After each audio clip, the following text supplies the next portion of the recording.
Test ক্রিকেটে বাংলাদেশের হয় সবচেয়ে বেশি ডাক মারা খেলোয়াড়দের তালিকায় 10 নম্বরে ইবাদত হোসেন।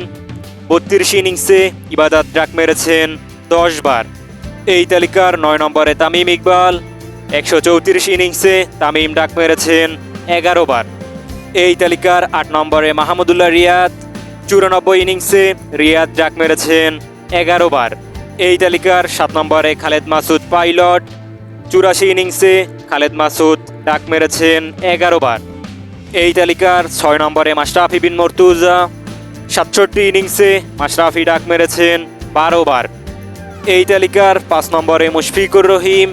180 ইনিংসে মুশফিক ডাক মেরেছেন 13 বার।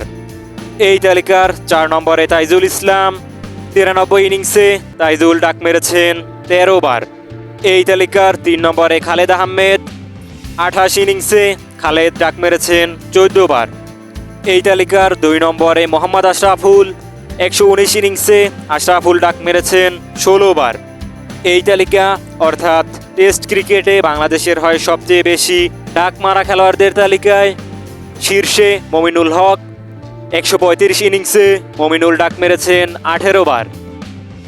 পরিশেষে জানিয়ে রাখি, এই লিস্টে থাকা অনেকেই বাংলাদেশের হয় অনেক বেশি ম্যাচ খেলেছেন, যে কারণে তাদের ডাক সংখ্যাও বেশি।